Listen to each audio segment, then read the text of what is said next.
ये तो बहुत गलत पैगाम जा रहा है और ये वो नहीं होना चाहिए, क्योंकि एक चीज़ हमें हमेशा याद रखनी चाहिए कि इस्लाम, दीन और कुफ्र एक छत के नीचे कभी नहीं रह सकता, है ना। और आपके कहते हैं ना, वो जो दो पैर आपके दो नाव में है, अब जब इंसान का एक पैर इस नाव में हो और एक पैर दूसरे नाव में हो तो खतरा गिरने का होता है ना। और गिरने के बाद तो इंसान कहाँ गिरेगा उसे भी नहीं पता, तो हमें ये रास्ता नहीं अपनाना है। तो जाहिर सी बात है, बहुत सारी मेरी बहनें ऐसी बच्चियों को देखती भी होगी, हमें उनके लिए दुआ करनी है। कितने लोगों ने मेरे लिए दुआ की होगी, तब जाके आज मैं यहाँ हूँ, है ना। भले हम उन्हें जाने ना जाने, लेकिन हमें हमेशा अच्छा गुमान होना चाहिए सबके लिए कि सब अच्छे हैं। क्योंकि कहते हैं ना, हदीस भी ये कहती है कि आप अगर किसी के ऊपर उंगली उठाते हो तो 3 उंगली आप पे पॉइंट करती है। किसी को बुरा भला कहने से पहले आप पूछे कि आप कितने नेक हैं। तो जब हमारे अंदर ऐसी कोई बात नहीं है तो हम सामने वाले के ऐब कैसे गिनाएं? हम कहाँ से बोले तुम्हारे अंदर ये प्रॉब्लम है, वो प्रॉब्लम है, जब मुझे पता है मेरे अंदर ऐसे 100 प्रॉब्लम है। हमारा काम क्या है एज एन उम्मत, कि हम एज एन इंसान, मैं तो कहूँगी, चाहे कोई सामने वाला ईमान वाला हो या ना भी हो, हमारा काम होना चाहिए कि हम अपने आप को संवारें, अपनी आखिरत संवारें और हमारे सामने जो बहनें हैं उनके काम आए। अगर मुसलमान है तो जाहिर सी बात है, हम जो शरीयत दीन के बारे में एक नरमी से उनके पास वो दावत लेके जाए, डायरेक्टली उनको पॉइंट करते हुए ना बताए। बहुत बार होता है ना, लोग आते हैं और आपके ऊपर सीधा अटैक कर देते हैं, डायरेक्टली आपको बोलते हैं ये क्या है, ये हिजाब का सही तरीका नहीं है, ये ऐसा नहीं। सब जो जैसा गलत तरीका भी कर रहा है उसे पता है कि ये सही तरीका नहीं है ना। लेकिन वो जितनी मोहब्बत के साथ आप समझाओगे उतनी मोहब्बत दीन से ही समझ में आएगा। जब आप किसी को चिल्लाओगे और नेगेटिव हो जाओगे तो सामने वाला उसको रिटेलिएट करता है, उसके ऊपर वो सोचता है अब तो करना ही नहीं है ना। तो हमें कोशिश करनी है कि सबसे पहले जितनी भी बड़ी औरतें यहाँ पे बैठी है, जितनी माएँ यहाँ पे बैठी है, जितनी टीचरें हैं जो घर में भी अपने दीन का काम करती है, पढ़ाती है या तालीम भी देती है, हमारी कोशिश होनी चाहिए कि हम बच्चों को दीन से पहले तो मोहब्बत कराएं। हम सबसे पहले बच्चों को और अपने आप को भी सबसे पहले अल्लाह रसूल का तारुफ कराएं। प्रॉब्लम ये है कि हम सब मुसलमान हैं लेकिन हमें अभी तक सही तारुफ ही नहीं हुआ है। हम सबसे पहले बहुत ज़्यादा जल्दी डिसअपॉइंट हो जाते हैं। अगर हमारी दुआ समझो एक दिन, एक हफ्ता, एक महीना नहीं सुनी गई तो इसका मतलब है अल्लाह ताला आपकी दुआ सुनते ही नहीं है। ये जो हमारे अंदर ना उम्मीदी है ना, सबसे पहले हमें इसे खत्म करना है। एक बात हमें अपने दिमाग में फिट कर लेनी है, क्योंकि ये हदीस से साबित है कि दुनिया में जितने भी इंसान हैं, अल्लाह सुब्हानहू व तआला किसी की भी एक भी दुआ रद्द नहीं करते। कितनी खुशी की बात है, यही हमारे लिए खुशखबरी है ना कि अल्लाह सुब्हानहू व तआला ने हमारी कोई दुआ रद्द नहीं की है। उसमें सबसे पहले लेकिन दुआ कबूल होने की 3 शक्ल होती है। पहली शक्ल ये आपने देखा होगा बहुत बार कि आपने सोचा होगा, एक छोटा एग्जाम्पल देती हूँ कि आज ना आइसक्रीम खाने का मन हो रहा है और ऐसा होता है कि कोई आपके लिए वाकई आइसक्रीम लेकर आ जाता है घर में, ना आपके अब्बू है, आपके बेटे हैं, बेटी है, बहन है। बहुत बार हुआ है, हम सबके साथ ऐसी छोटी छोटी चीजें बहुत हुई है कि हमने सोचा और वो हो गई। सबसे पहले इस दुनिया में हम क्यों आए हैं और हमारे इस दुनिया में आने का पर्पस क्या है, हमारा क्या वजूद है, ये सबसे पहले हमें अपने आप को सवाल करना चाहिए कि अल्लाह ने हमें क्यों बनाया।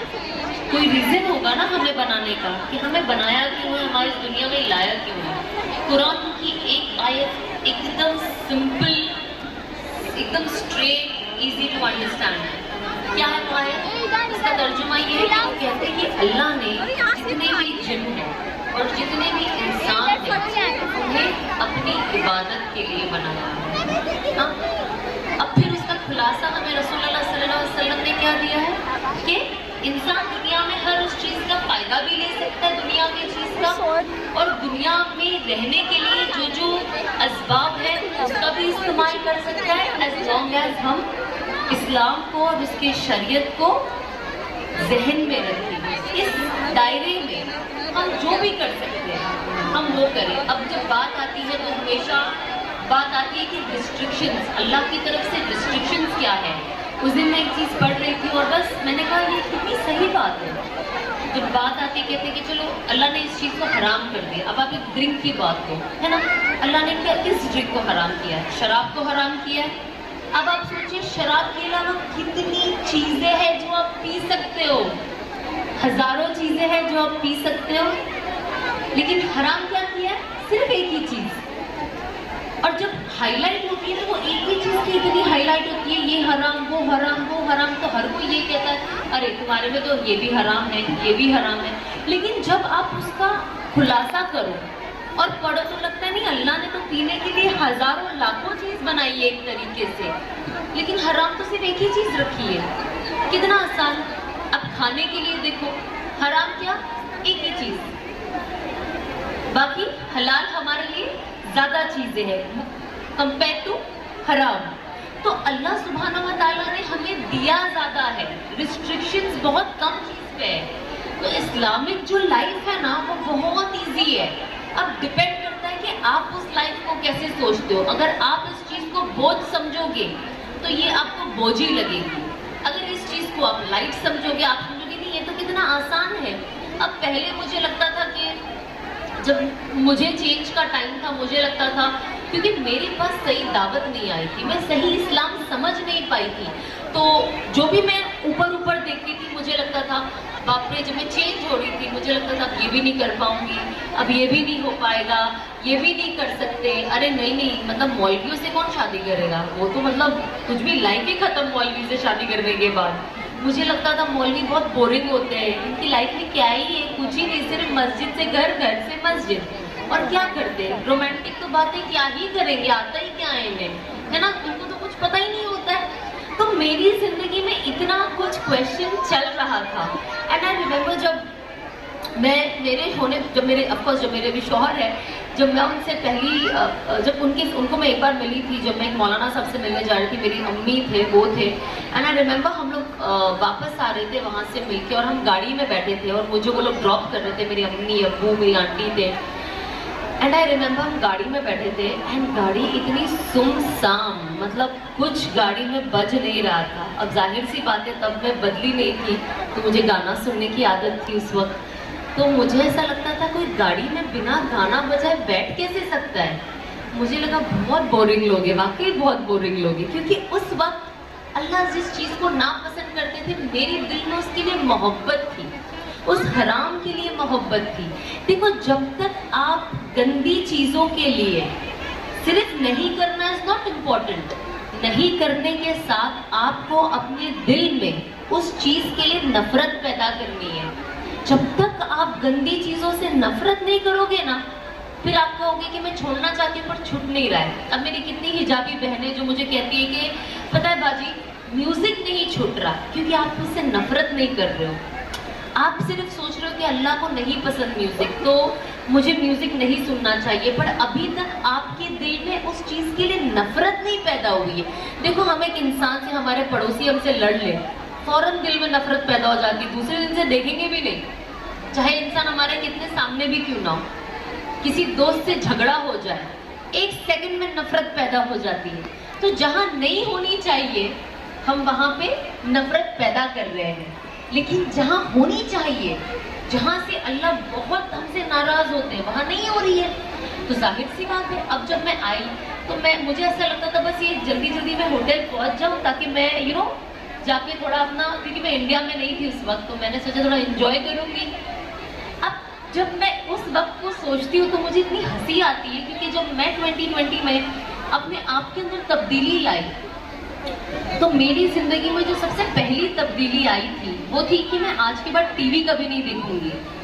जो रमजान का चांद रात था, तो मैंने, मेरी मम्मी की बेडरूम में भी टीवी होती थी, हॉल में टीवी होती थी, सब लोग टीवी देखते थे, सीरियल, अजान के टाइम पे म्यूट कर दो, अजान खत्म वापस से ऑन कर दो, है ना, नमाज का कोई फटाफट पढ़ लो। ज़्यादा ध्यान जो टीवी में म्यूट पे भी चल रहा है उस पर होता था, अजान का जवाब नहीं दिया जाता था, क्योंकि पता ही नहीं था, अहमियत ही नहीं थी, हमें अजान का तर्जुमा ही नहीं पता है। जिस दिन हम अजान का तर्जुमा जान लेंगे और उसे रिपीट करने के सवाब पता चल जाए इंसान को, इंसान कहेगा कि आज यहाँ पे अगर 10 अज़ान भी होगी ना ईशा की, सबका जवाब दूंगी मैं। ये क्यों? क्योंकि हमें पता ही नहीं है। तो जब ये चीज आप जानोगे तब आपको इससे मोहब्बत होगी। एंड आई रिमेम्बर जब मैं वापस आई और जब मैं अब उस बात को सोचती हूँ, तो जैसे अगर लॉकडाउन में मैंने टीवी बंद कर दिया, मैंने कहा आज के बाद कभी नहीं देखूंगी टीवी। उसके बाद वो एक चीज में जो मेरा पहला स्टेप था चांद रात में, मैंने देखा मेरे वक्त में कितनी बरकत आ गई। अब मैं ज्यादा चीजें कर पा रही हूँ, है ना, दुनिया की भी और दीन की भी। मैं पढ़ाई ज्यादा कर पा रही हूँ, मैं कुरान ज्यादा पढ़ पा रही हूँ, मैं दूसरी चीजों में फोकस ज्यादा कर पा रही हूँ, क्योंकि मेरा दिमाग गानों से हट गया है, मेरा दिमाग सीरियल में क्या होता है उससे हट गया है। तो मेरा दिमाग अब फ्री है। अब वो फ्री है तो कुछ अच्छी चीज में लगाती हूँ। तो चीजें मैं सीख पा रही थी, कुछ नए सूरा में शुरू करी ताकि मैं ये सूरा सीख जाऊं, ये कोई चीज सीख जाऊं, किसी चीज का तर्जुमा पढ़ना शुरू कर दिया। उसके बाद जैसे जैसे वक्त जाते गया, मैंने डिसाइड किया, उस वक्त की चीजें बाहर नहीं थी, तब तक हिजाब नहीं लिया था, रमजान ही था। मैंने डिसाइड किया कि आज के बाद मैं किसी नामहरम से बात नहीं करूंगी जब तक मेरा निकाह नहीं हो जाता, है ना। अब वो तो नहीं पता था कि इतनी जल्दी हो जाएगा लॉकडाउन की बात। तो तब मैंने डिसाइड किया था कि अब किसी से बात नहीं करूंगी। वो मेरा सेकंड स्टेप था। थर्ड स्टेप, क्योंकि उस वक्त मेरी यौम विलादत का वक्त आ रहा था, तो मेरे कुछ फ्रेंड्स जिन्हें आदत है रात के 12 बजे घर आ जाने की, वो उस रात टपक पड़े रात के 12 बजे। और जब मैंने उनको देखा तो मैं सोची ये लोग क्यों आए हैं, लेकिन अंदर सोची कि इन्हें तो पता ही नहीं है ना कि मेरे अंदर अभी क्या हो रहा है और क्या बदलाव आ रहा है, और मुझे किसी को बताना भी नहीं था उस वक्त।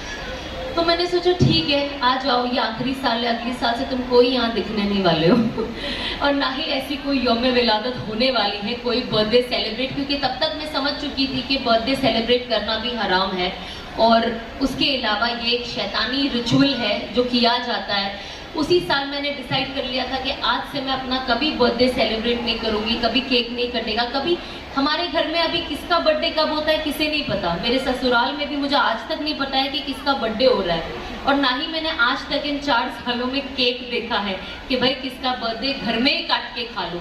तो बात सिर्फ कैमरा पे आने की या पोस्ट करने की नहीं है, बात है जब तक आप घर का माहौल दीनी नहीं बनाओगे, दीन अंदर नहीं उतरेगा।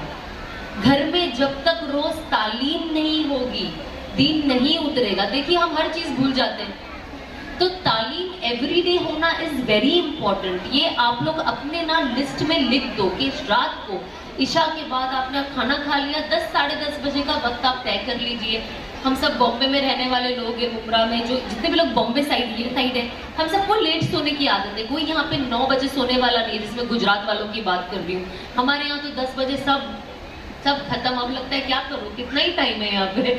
तो बॉम्बे में वैसा सिचुएशन नहीं है। तो यहाँ पे आप 10:30 बजे अम्मी है, अब्बू है, पूरी फैमिली घर में जमा हो जाओ। आप फजाइल अमाल खोले, आप एक रिवाज उसके अंदर जो है पढ़े, उसके बाद उसका खुलासा करें, अपने बच्चों को बताएं। देखिए जब तक ये तालीम घर में रोज नहीं होगी ना, इंसान जब ये होती है ना तो एक इंसान जज्बात के साथ सोता है, और जब वो उठता है तो वो जज्बात के साथ उठता है। इसीलिए अल्लाह ने उठते बराबर आपके ऊपर फजर नमाज रखी है। अब वो कितने जल्दी है, अंधेरे में, सुबह में, है ना, सनराइज भी नहीं होता है। तो इंसान फिर उस जोश के साथ उठता है कि अब अल्लाह का नाम लेके उठे हैं, तो जाहिर सी बात है अंदर करने का और अल्लाह के रास्ते पे चलने का एक जज्बा होता है। तो जब तक वो चीज़ हमारी जिंदगी में नहीं आएगी, जज्बा आना इज वेरी वेरी डिफिकल्ट। अब बहुत सारे लोग ये भी कहते हैं कि हम सब दुआ, आई एम श्योर यहाँ पे जितने भी लोग हैं इंक्लूडिंग मैं हर वक्त दुआ करती हूँ, अल्लाह तो मुझे हिदायत दे, अल्लाह तो मुझे हिदायत दे, मुझे सिरातुल मुस्तकीम के रास्ते पे रख। मुझे नहीं पता कि मैं क्या गलत कर रही हूँ, जो मैं कर रही हूँ तू माफ कर, और उस चीज से भी मुझे निकाल। और अगर मेरे दिल में ऐसी कोई भी चीज की मोहब्बत बाकी है लेकिन तू उसे पसंद नहीं करता, तो मेरे दिल से निकाल दे, मुझे नहीं चाहिए वो चीज। ये चीज मेरे जिंदगी में पहले रियलाइजेशन में नहीं थी, क्योंकि दुनिया हावी थी। लेकिन जब आज भी दुनिया में अच्छे से एंजॉय कर ही रही हूँ, दीन के साथ बहुत आता है। पहले जो जगह पे मैं घूमने फिरने जाया करती थी बिना हिजाब पहने, नॉर्मल कपड़ा पहने, आज भी मैं वही जगह जा रही हूँ, बल्कि और इज्जत से जा रही हूँ। मुझे ऐसा लगता है जो जितनी लेडीज वुमेन एम्पावरमेंट की जो बात करती है कि है ना कि औरतें ये कर सकती है, वो कर सकती है, तो मुझे ऐसा लगता है कि मेरी जिंदगी में तो कोई चीज का फर्क नहीं पड़ा। हाँ, जहाँ पे मुझे लगता है मुझे ये सब जगहों में नहीं जाना है, मैं नहीं जाती हूँ। मैं ये नहीं कहूंगी कि मेरी जर्नी बहुत इजी थी, मुश्किल थी, सारे दोस्त छूट गए, सिंपल। ये हुआ है मेरे साथ। जितने भी मेरे फ्रेंड्स थे सब, मुझे नहीं पता वो लोग किधर है, कोई भी नहीं है मेरी जिंदगी में पुराने।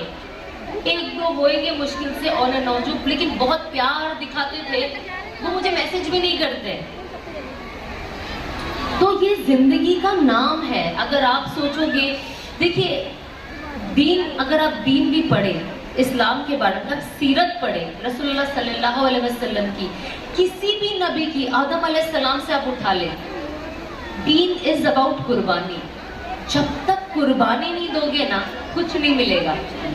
आज हम दुनिया में भी है ना, दुनिया की चीजें हासिल करना है, पढ़ाई करनी है, कुर्बानी है कि नहीं है?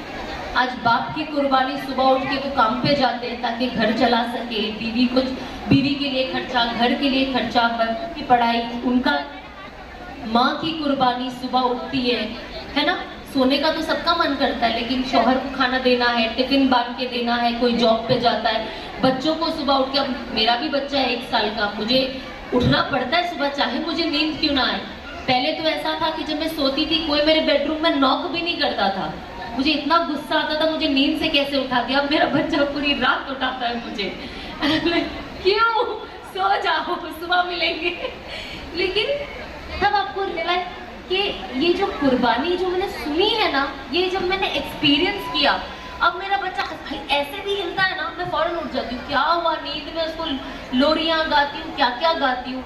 और अगर मेरे बाजू में बच्चा ना हो तो मैं किसी को जवाब भी ना दूँ।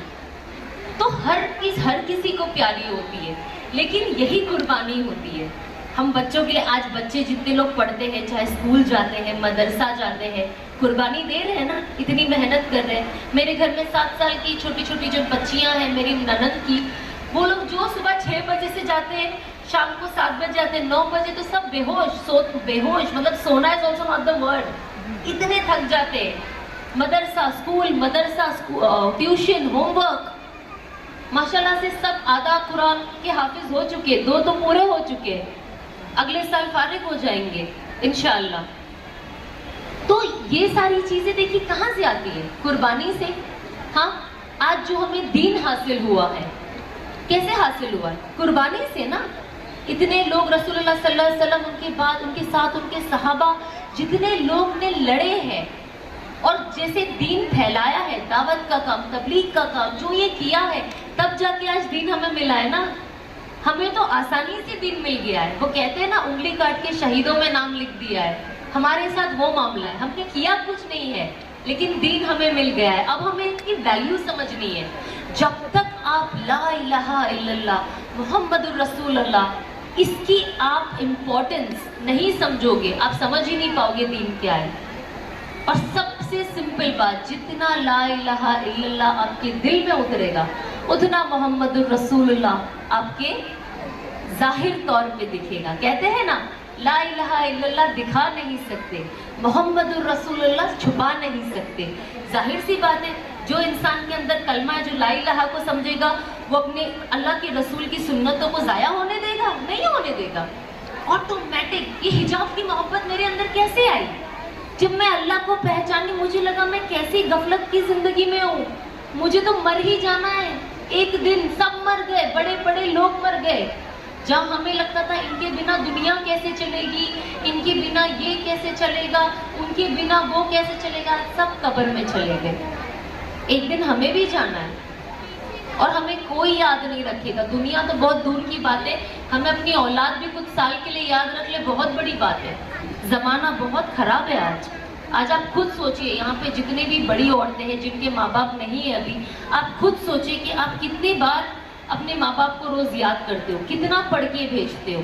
उनकी कब्रों पे कौन जाता है? हमारी भी कब्रें ऐसी सूखी वीरान होगी एक दिन, उसके अंदर सिर्फ एक चीज की होगी, वो है हमारे अमाल की। आपको अपने कब्र में जाने के बाद आपकी औलाद आपके लिए क्या करती है? अगर हम एक हटा दें हमारी तालीम, जो भी हमारे बच्चे, इंशाल्लाह हमें तो दुआ ही करना चाहिए कि हमारे बच्चे अच्छा पढ़ाई करें ताकि आगे हमारे लिए सदका जारिया बने। लेकिन उसके अलावा अगर आपने अपने ऊपर इतनी मेहनत करी है तो इंशाल्लाह आपको आपका अमाल ही बचाएगा कब्र में, है ना। आज हम किसी की कोई गारंटी नहीं दे सकते कि कल हमारे लिए क्या होगा।